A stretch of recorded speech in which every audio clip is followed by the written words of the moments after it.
ආච්චි ඔය යන්න මම එන්න මම නෙත්මිත් එක්ක ඉන්න මම මෙතන ඉන්න හරි නෙත්මි මේ නිපුණ අය ඇවිල්ලාද බා මං තරහ වෙලානේ මේ පේනවනේ අත කපාගෙන ඉන්නේ අද මැසේජ් එකක් දාලා තියෙනවා පන්සලේ හම්බෙමු කියලා ඒකයි ආවේ මේ උඹ සෙරප්පු දෙක කොහෙන් තිබ්බේ සෙරප්පු උතන තියන්න එපා උස්සනවා සෙරප්පු දෙක දෙපැත්තට ගල්ලා තියහා ඕක වෙන තැනකින් අරක වෙන තැනකින් තියපා එතකොට උස්සන්නේ නැහැ මගේ සෙරප්පු ජෝඩු 4කට වඩා නැති වුණා දැන් මම එක ළඟ තියන්නේ නෑ මං තියන්නේ දැන් ඔන්න දාන ශාලාව ළඟට එන්න කිව්වා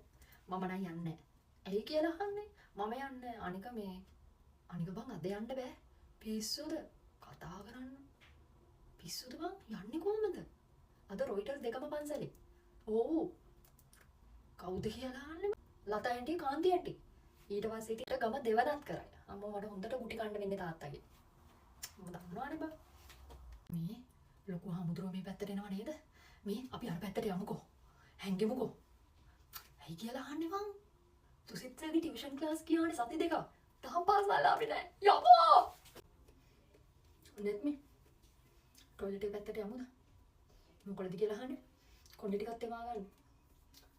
මේ කොණ්ඩේ කේස් පැනලා තියෙන කොණ්ඩේ ටිකක් කතා කරන්න යමුද මොන හොදන් යමු අච්චි හොයයිද දන්නේ නැහැ නේ බා මේ නිපුන් මේ පැත්තට එනවා නේද මම දැක්කේ නා වගේ ඉන්නන්නේ ඔබ කිව්වා මම තරහයි කියලා